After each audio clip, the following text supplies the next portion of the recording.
सामने की सड़क पर कुछ भी साफ दिखाई नहीं दे रहा था। इसलिए सूरज ने अपनी टैक्सी सड़क के किनारे रोक दी। उसने आगे की सीट पीछे झुका ली थी। पीछे सिर रखकर वो खूबसूरत ख्वाबों में खो गया था। बाहर तेज तूफानी बारिश हो रही थी, इसलिए सूरज ने टैक्सी को सड़क के एक किनारे खड़ा कर दिया था। उसे पता था कि अब रोड पर बहुत सारा पानी जमा हो जाएगा और ऐसी हालत में घर पहुंचना लगभग नामुमकिन होगा। वैसे भी उसका घर काफी दूर था, लेकिन उसे गाड़ी खराब होने का ज्यादा डर था। इस समय उसकी जेब में इतने पैसे भी नहीं थे कि वो गाड़ी ठीक करवा सके, इसलिए उसने गाड़ी एक तरफ खड़ी करने का तय किया। सूरज घर देर से भी पहुंचता तो क्या फर्क पड़ने वाला था। वैसे भी ऐसा कौन था उसका जो घर पर उसका इंतजार करता ना, कोई बीवी ना बच्चे जो उसकी राह देखते। सूरज तो अकेला ही रहता था और बेवजह जल्दी करके कोई मुसीबत मोल नहीं लेना चाहता था। सूरज ने सीट पूरी पीछे कर दी और आराम से लेट गया। सिर पर टोपी रखी और फिर जल्दी ही उसकी आंख लग गई जहां पर उसने गाड़ी खड़ी की थी। वो रास्ता बिल्कुल खुला और साफ था, लेकिन वहां अजीब सी शांति थी। सूरज अभी अभी एक परिवार को शहर से बाहर उनके घर छोड़कर वापस लौट रहा था। उन्हें तो छोड़ आया, लेकिन लौटते वक्त बारिश ने कहर बरसा दिया। वहां पर इतनी जोरों से तूफानी बारिश बहुत कम ही होती थी, लेकिन जब होती थी तो सब कुछ उजाड़ देती थी। आज भी वैसे ही बारिश हो रही थी और ऐसे मौसम में सवारी मिलना नामुमकिन लग रहा था। इसलिए सूरज ने कोई रिस्क न लेते हुए गाड़ी साइड में लगाई। सूरज बस गहरी नींद में जाने ही वाला था कि तभी उसकी टैक्सी की खिड़की पर जोरों की दस्तक हुई। सूरज ने सिर से टोपी हटाकर बाहर देखा तो एक लड़की पूरी तरह बारिश में भीगी हुई खड़ी थी। उसके कपड़े जगह जगह से फटे हुए थे। वो एकदम घबराई हुई लग रही थी। बाल बिखरे हुए, होठों पर लिपस्टिक, आंखों के नीचे फैला हुआ काजल। शायद रोने की वजह से उसका काजल पूरा फैल गया था। वो बहुत ही डरी हुई लग रही थी और खिड़की पर जोर जोर से हाथ मार रही थी। सूरज ने धीरे से खिड़की खोली और पूछा, क्या हुआ? वह तुरंत बोली, जल्दी दरवाजा खोलिए, लेकिन उसकी आवाज में डर साफ झलक रहा था। उसकी आंखों में नींद थी या नशा, ये तो सूरज तय नहीं कर पा रहा था, लेकिन वो लगातार रोए जा रही थी। सूरज ने झट से गाड़ी का पिछला दरवाजा खोला। वो तुरंत गाड़ी में बैठ गई और हकलाते हुए बोली, जल्दी जल्दी गाड़ी चलाइए। सूरज ने पूछा, कहाँ जाना है आपको? उस लड़के ने कहा, बस आगे चलिए।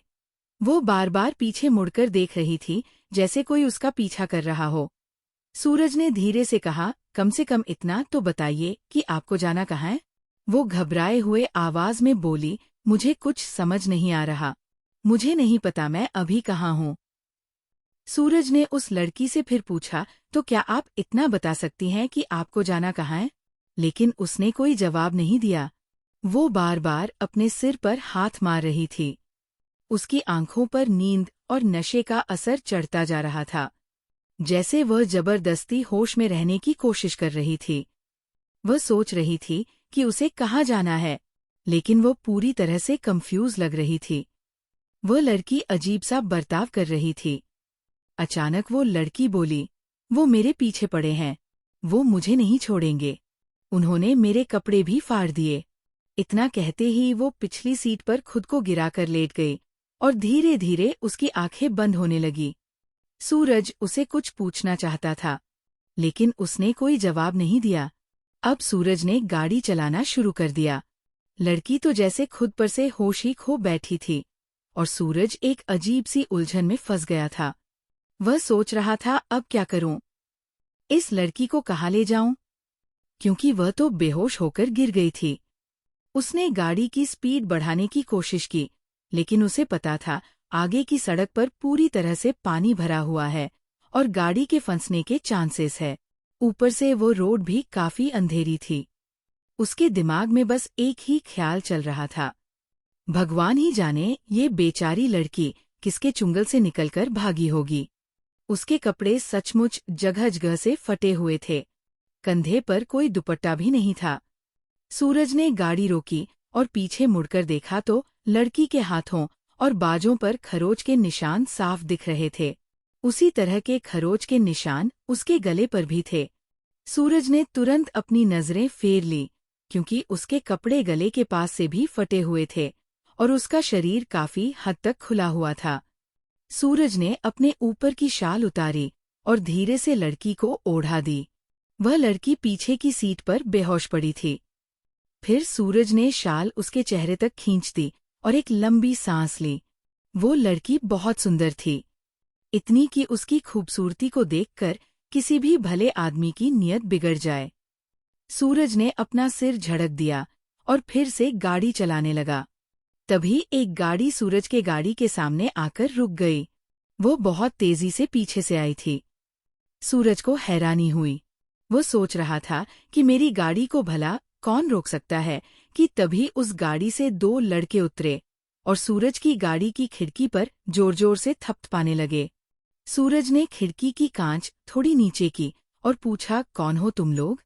वो बोले, क्या आपने यहाँ कोई लड़की को भागते हुए देखा है? सूरज ने कहा, कौन सी लड़की? मैंने तो किसी भी लड़की को भागते हुए नहीं देखा। यहाँ तो इस सुनसान सड़क पर सिर्फ मेरी ही गाड़ी है। वो गाड़ी तो सूरज की गाड़ी के पीछे ही आई थी और उसके अलावा वहाँ कोई और गाड़ी भी नहीं थी। उसमें से एक लड़का बोला, अभी थोड़ी देर पहले यहाँ एक लड़की भाग रही थी। सूरज ने कहा, मुझे क्या पता तुम किस लड़की की बात कर रहे हो? मैं तो यहाँ आराम से बैठा था। मन ही मन उसने सोचा, अच्छा हुआ कि मैंने उस लड़की को शल ओढ़ा दी। फिर वो लड़का बोला, वह लड़की हमारे ही घर की है, वो घर से भाग कर आई है। सूरज ने कहा, मैंने किसी भी लड़की को नहीं देखा और मुझे इस बारे में कुछ नहीं पता। वह लड़का बार बार सूरज की गाड़ी की पिछली सीट पर झांकने की कोशिश कर रहा था। वह लड़की इस तरह से पड़ी थी कि उसने अपने पाँव पेट से सटा कर रखे थे। ठंड के मारे वो कांप रही थी, इसलिए सूरज ने उस पर शॉल डाल दी थी। वो किसी इंसान की बजाय जैसे कोई सामान हो, ऐसी हालत में थी। उन्होंने पूछा, ये पीछे क्या रखा है? सूरज ने कहा, ये मेरा सामान है। क्या अब यह भी तुम्हें दिखाना पड़ेगा क्या है और क्या नहीं है? क्यों मेरा दिमाग खराब कर रहे हो? एक तो इस तूफानी बारिश ने पहले ही हालत खराब कर रखी है, टैक्सी चल नहीं रही और ऊपर से तुम लोग बेवजह दिमाग खराब कर रहे हो। किस लड़की के पीछे पड़े हो? जाओ ना यार, अपना काम करो, मुझे भी घर जाने दो। एक तो ये बेमौसम बारिश, वो भी इतनी तेज, अब घर कैसे जाऊं? खुद ये भी समझ नहीं आ रहा। सूरज गुस्से में और झुंझुलाकर उनसे बात करने लगा। फिर वो लोग वहां से चले गए। उनमें से एक लड़का गाड़ी में जाकर बैठ गया। फिर उसने कहा, लड़की टैक्सी में नहीं है, मुझे लगता है वो कहीं छुपकर बैठी है। इतना कहकर उसने अपनी गाड़ी की आगे वाली सीट का गेट खोला और दूसरा लड़का जाकर आगे की सीट पर बैठ गया। फिर वो गाड़ी वहां से चली गई। सूरज की सांसें तेज हो गई थी, लेकिन फिर वही सवाल उसके सामने खड़ा था, इस लड़की का क्या करूं? इसे कहाँ छोड़ूं? काफी मशक्कत और लगभग 1 घंटे की भागदौड़ के बाद सूरज घर पहुंचा। उस वक्त रात के 3 बज रहे थे।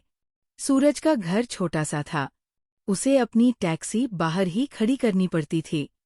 उसका घर भी साधारण था, जिसमें सूरज अकेला ही रहता था। सूरज के पिताजी का देहांत हो चुका था। उसकी एक छोटी बहन थी जिसकी शादी हो चुकी थी। सूरज की बहन अक्सर उससे कहती थी, भैया अब आप भी शादी कर लो, लेकिन सूरज अपने नाम के जैसा ही अडियल था। सूरज कहता, अभी मुझे किसी मुसीबत को नहीं पालना, पहले शादी करो, फिर बच्चे होंगे, फिर खर्चा बढ़ेगा, फिर दिन रात मेहनत करनी पड़ेगी। मैं तो मनमौजी आदमी हूँ, जब मन किया काम किया, नहीं तो घर में पड़ा रहा। ऐसी जिम्मेदारी से भरी जिंदगी मैं नहीं जी सकता। इसलिए उसकी बहन ने उसे समझाना ही छोड़ दिया था। घर की सफाई की सूरज को कोई खास परवाह नहीं थी, वह पूरी तरह लापरवाह था। जब मन हुआ वहां सामान रख दिया और जब मन किया तो पूरा घर चमका दिया करता था, वरना महीने तक झाड़ू को हाथ भी नहीं लगाता। घर पूरा धूल और मिट्टी से भरा पड़ा होता था। लेकिन सूरज को कोई फर्क नहीं पड़ता। लेकिन अब सवाल उस लड़की का था। वो सोच रहा था कि बेहोशी की हालत में पड़ी उस लड़की को घर के अंदर कैसे ले जाऊं। बारिश अभी भी जोरों से हो रही थी। अब सूरज को घर में जाकर देखना था कि घर के अंदर की हालत कैसी है, क्योंकि आंगन में अक्सर पानी भर जाता था। एक कोने से बारिश का पानी भी टपकता था। जब भी बारिश होती थी सूरज वहां पर कोई बर्तन रख देता। लेकिन अब क्या करे क्या नहीं, उसे कुछ भी समझ नहीं आ रहा था। इस वक्त सूरज की सबसे बड़ी प्रॉब्लम वह लड़की थी जो अभी भी पूरी तरह बेहोश पड़ी थी। सूरज ने पिछली सीट का गेट खोला और उसे हिलाकर जगाने की कोशिश की, लेकिन वो पूरी तरह बेहोश थी। सूरज ने गली की ओर दाएं बाएं देखा। हर तरफ सन्नाटा था। फिर सभी खिड़कियों की ओर नजर डाली, वे भी बंद थी। सूरज ने चैन की सांस ली। अगर किसी ने सूरज को इस हालत में देख लिया होता तो उस पर बदनामी का बड़ा दाग लग जाता। सूरज ने उस लड़की का हाथ पकड़कर उसे बाहर खींचा। बड़ी मुश्किल से सूरज ने उसे घसीटते हुए टैक्सी से बाहर निकाला। फिर उसे गोद में उठाया और घर का दरवाज़ा खोलने लगा। दरवाज़ा खुलकर सूरज उस लड़की को अंदर ले आया। फिर पैर से दरवाज़ा बंद किया। बारिश से भरे आंगन को पार करते हुए सूरज कमरे तक पहुंचा और उसे अपने बिस्तर पर लिटा दिया। फिर सूरज ने एक लंबी सांस ली। दोनों हाथ कमर पर रखकर अपनी पीठ सीधी की, क्योंकि लड़की को उठाने में सूरज को काफी परेशानी हुई थी। फिर वो बाहर गया, टैक्सी लॉक की, शॉल उठाई और घर आकर वही शॉल लड़की के ऊपर डाल दी। लेकिन अब सवाल ये था कि सूरज के घर में सिर्फ एक ही कमरा था। आंगन तो इस तेज बारिश में पूरी तरह भीग चुका था। इतनी जोर की बारिश हो रही थी कि आंगन में एक पल भी बैठना नामुमकिन था। लड़की को टैक्सी से बाहर निकालकर कमरे तक लाने में ही सूरज पूरी तरह भीग चुका था। लेकिन अब उस कमरे में सोना भी उसके लिए एक बड़ी उलझन बन चुका था, क्योंकि उस कमरे में वो खूबसूरत लड़की बेहोश पड़ी थी। उसके बाल खुले हुए थे। उसका बदन ऐसा लग रहा था मानो किसी ने बड़ी फुर्सत से उसे अपने हाथों से बनाया हो। किसी फिल्मी हीरोइन को भी उससे जलन हो जाए, इतनी खूबसूरत थी वह लड़की। अब जब वो कमरे में लेटी थी तो सूरज के लिए उसी कमरे में सोना अपने आप में बहुत बड़ा खतरा बन गया था। लेकिन वह क्या कर सकता था? सूरज बाहर आ गया। तेज बारिश हो रही थी, लेकिन आंगन का कुछ हिस्सा छत के नीचे था। सूरज ने वहां एक कुर्सी रखी और उस पर बैठ गया। सच कहें तो उसकी नींद की भी बुरी हालत थी। कमरे में सिर्फ एक ही बेड था और जमीन पर पानी टपक रहा था, इसलिए फर्श पर सोना भी मुमकिन नहीं था। और वैसे भी वहां उस लड़की के होते हुए सूरज उस कमरे में कैसे जा सकता था? अगर वह कमरे में सो जाता तो उसे देखकर शायद उसकी नीयत बिगड़ जाती। सूरज एक ईमानदार और अच्छा इंसान था, लेकिन वह कोई भगवान तो नहीं था, इसलिए कैसे भी करके वह रात काटनी थी। सूरज एक कुर्सी पर बैठ गया, दूसरी कुर्सी सामने रखी और उस पर पाँव टिकाए। कब उसकी आंख लग गई पता ही नहीं चला, लेकिन किसी तरह वह रात बीत ही गई। सुबह जब सूरज की आंख खुली तो बारिश थम चुकी थी। उसने झाड़ू उठाया और आंगन में जमा पानी हटाने लगा। पूरा आंगन साफ किया। जब किचन में जाकर देखा तो वहां बर्तन वैसे ही पड़े थे। उसने भी बर्तन धोए, अपने लिए नाश्ता बनाया और फिर उस लड़की के लिए भी कुछ नाश्ता बनाकर तैयार किया। अब सुबह के 9 बज चुके थे। सूरज ने सोचा अब उसे जगह देना चाहिए ताकि वो अपने घर जा सके और फिर वह भी सुकून से सो सकेगा। सूरज ने कमरे के दरवाजे पर दस्तक दी, लेकिन अंदर से कोई जवाब नहीं आया। उसने दरवाज़ा थोड़ा सा खोला। वो लड़की अभी भी सो रही थी, लेकिन उसके चेहरे से शॉल हट चुकी थी। उसे देखकर सूरज के मन में अनछाए ख्याल उठने लगे। सूरज ने सोचा अगर वो कुछ कर नहीं सकता तो कम से कम देख तो सकता है। खूबसूरत चीजें देखने के लिए होती है ना। भगवान ने उस लड़की को इतना खूबसूरत क्यों बनाया होगा? पर फिर सूरज ने खुद से ही कहा, नहीं, चोरी कोई भी हो, चोरी तो चोरी ही होती है ना। पहले सिर्फ चेहरा देखूंगा, फिर मन कुछ और चाहेगा, और फिर बहुत गलत होगा। सूरज जरा जोर से खांसा। सूरज के खांसने से वह चौंक कर उठ गई। उस लड़की ने अपनी आंखें खोलकर कमरे के चारों ओर देखा और फिर फौरन उठकर बैठ गई। वह लड़की सूरज की ओर देखने लगी, लेकिन उसकी नजरों में एक अजीब सी बेचैनी थी।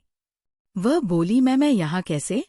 फिर उसने अपने फटे हुए कपड़ों की ओर देखा और तुरंत शलो उठाकर खुद को ढक लिया। सूरज ने उससे कहा, शायद आप कल रात नशे में थी। आप मेरी टैक्सी में आई।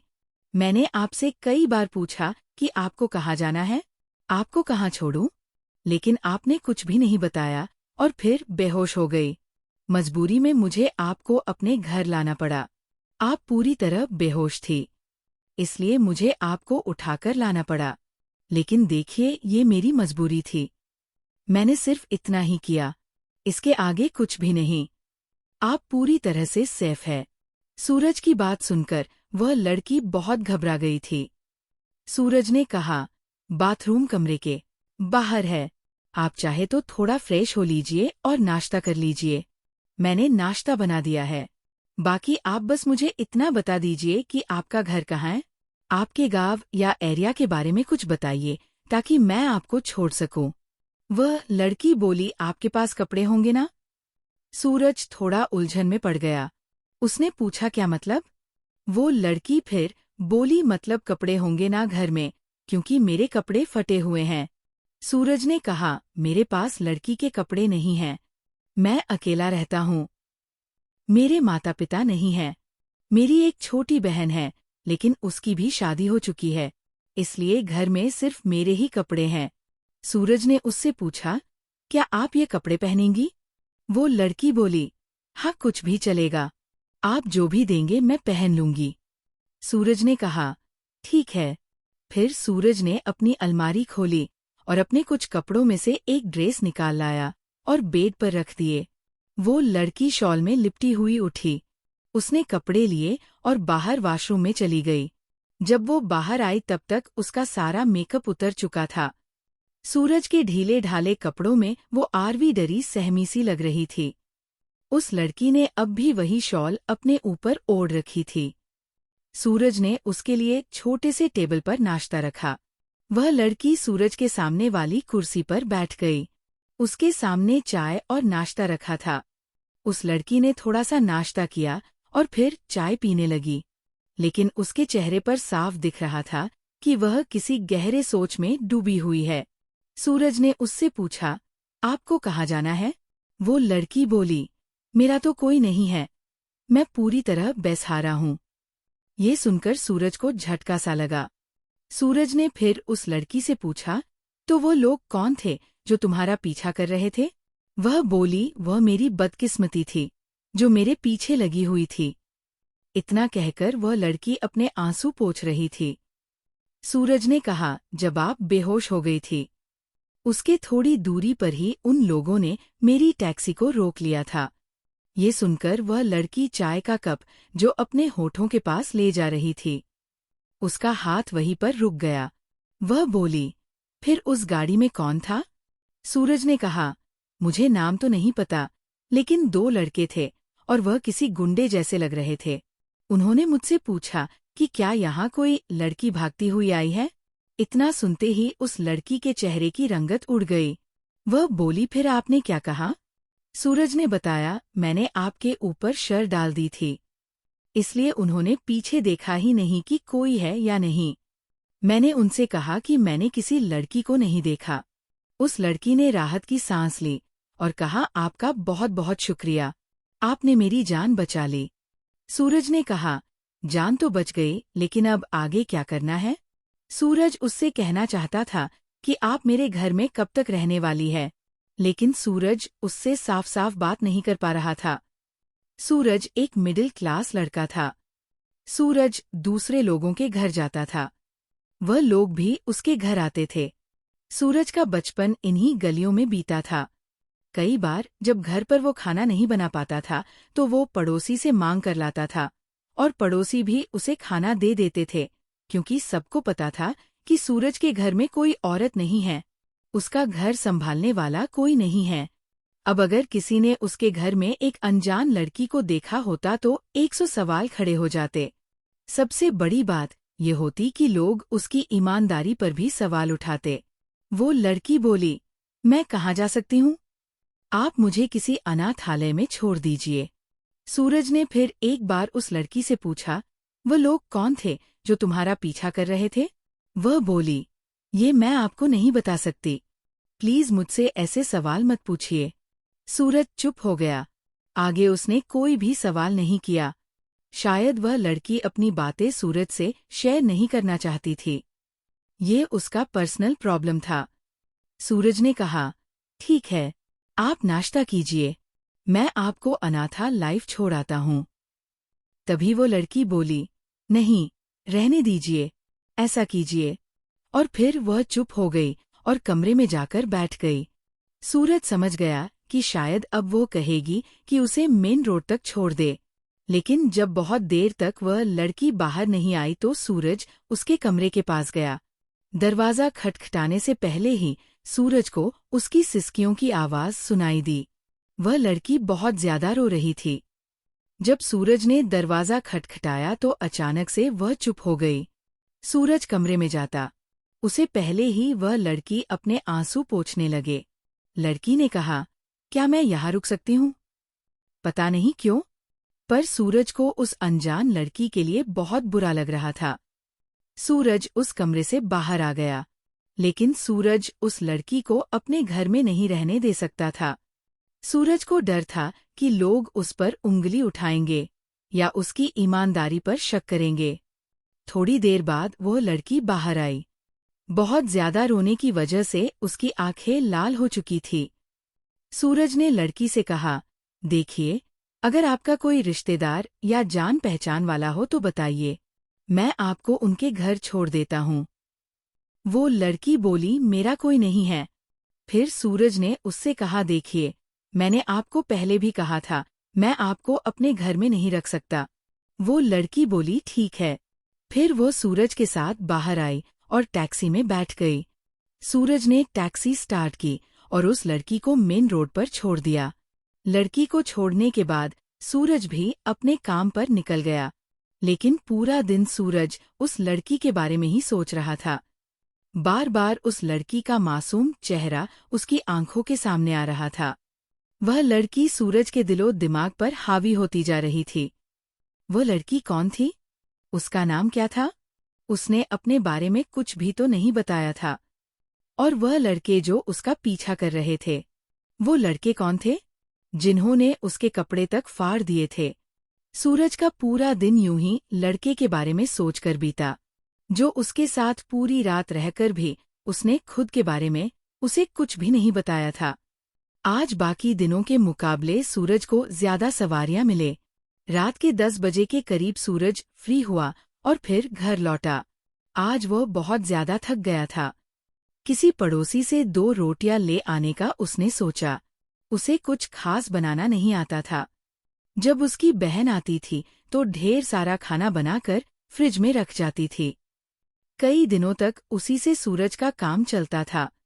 लेकिन आज कुछ अलग था। जैसे ही सूरज ने दरवाज़ा खोलकर घर के अंदर कदम रखा, उसे लगा जैसे वह किसी और के घर में घुस गया हो। घर साफ सुथरा था, हर चीज अपनी जगह पर थी। किचन से बर्तनों की आवाजें आ रही थी। खाने की खुशबू पूरे घर में फैल चुकी थी। वो कुछ पल दरवाजे पर ही खड़ा रहा, फिर धीरे धीरे किचन की तरफ बढ़ा। किचन से खाने की बहुत अच्छी खुशबू आ रही थी। एक पल के लिए सूरज वहीं पर ठिठक गया। उसके मन में पहला ख्याल यही आया, मेरे घर में कौन हो सकता है? ताला तो उसने खुद अपने हाथों से खोला था। तो फिर किचन में कोई कैसे जा सकता है? अगर कोई चोर होता तो घर इस तरह सजा सवरा नहीं होता। कुछ ना कुछ जरूर टूटा बिखरा होता। यहाँ तो सब कुछ अपनी जगह पर था, जैसे किसी ने बहुत सलीके से हर एक चीज को सजाया हो। वो धीरे धीरे किचन की ओर बढ़ा। एक पल के लिए उसकी सांसें थम सी गई थी। सूरज धीरे धीरे अपने कदम आगे बढ़ा रहा था। हर कदम पर मन में सवाल गूंज रहे थे। जैसे ही वो अंदर गया, वह सन्न रह गया। किचन में वही लड़की खड़ी थी, जो उस रात उसके घर आई थी। वह लड़की कुछ बनाने में बिजी थी। कुछ देर तक वो वहीं पर खड़ा रहा। उसे समझ नहीं आ रहा था कि उस लड़की से क्या कहे। उसने जैसे ही लड़की की तरफ देखा, लड़की ने अपनी नजरें नीचे झुका ली, जैसे वो बहुत शर्मिंदा हो, या शायद उसे डर लग रहा था। कुछ पल की चुप्पी के बाद सूरज ने पूछा, तुम यहाँ कैसे आई? लड़की ने धीमी आवाज में कहा, मुझे बहुत डर लग रहा था, क्योंकि मैंने अनाथालय के बारे में बहुत बुरी बातें सुनी हैं कि वहां भी लड़कियां सुरक्षित नहीं होती, इसलिए मैं वापस आ गई। सूरज को हैरानी हुई, पर सूरज के जहन में उससे भी बड़ा सवाल था। लेकिन तुम अंदर कैसे आए? ताला तो मैंने खुद खोला था। लड़की ने कहा, आपके घर के बाहर जो पेड़ है। सूरज बोला, हाँ। वो बोली, उसी पर चढ़कर मैं अंदर कूद गई। सूरज एक पल के लिए उसे देखता रह गया। उसे यकीन नहीं हो रहा था कि एक नाजुक सी डरी हुई सी दिखने वाली लड़की इतनी हिम्मत कैसे जुटा पाई। कमरे में कुछ देर के लिए खामोशी छा गई थी। खाने की खुशबू अब भी फैली हुई थी, पर अब सूरज के दिमाग में कुछ और ही चल रहा था। तुम बहुत ईमानदार इंसान हो, उस लड़की ने कहा। सूरज ने हल्का सा मुस्कुराकर जवाब दिया, शायद, लेकिन मैं भी एक इंसान हूँ, कोई फरिश्ता नहीं। और इस दुनिया में अगर कोई लड़का और लड़की बिना शादी के साथ में रहते हैं, तो लोग तरह तरह के सवाल पूछते हैं, उन पर उंगली उठाते हैं। मुझसे भी पूछेंगे, ये लड़की कौन है? इस लड़की का और तेरा क्या रिश्ता है? तो मैं लोगों को क्या जवाब दूंगा? ये सुनते ही उस लड़की की आंखों से आंसू बहने लगे। उसकी आवाज कांप रही थी। मैं बहुत मजबूर हूँ। आपके सिवा मुझे किसी पर भी भरोसा नहीं है। सूरज चुपचाप खाना खा रहा था। उस लड़की ने आलू की सब्जी और रोटी बनाई थी। शायद घर में और कुछ भी नहीं था, लेकिन उसका स्वाद बेहद लजीज था। उस खाने में प्यार और अपनापन था। सूरज धीरे से बोला, देखो, इंसान कोई भी हो, जब तक वह अपना ना हो तब तक उस पर भरोसा नहीं करना चाहिए। और शायद तुम्हें पता नहीं, पर उस रात जब मैं तुम्हें बेहोशी की हालत में मेरे घर पर लेकर आया, तो तुम्हें देखकर मेरी भी नीयत डगमगाई थी। लड़की ने चौंक कर सूरज की तरफ देखा। उसकी आंखों में हैरानी और चेहरे पर हल्का सा डर दिख रहा था।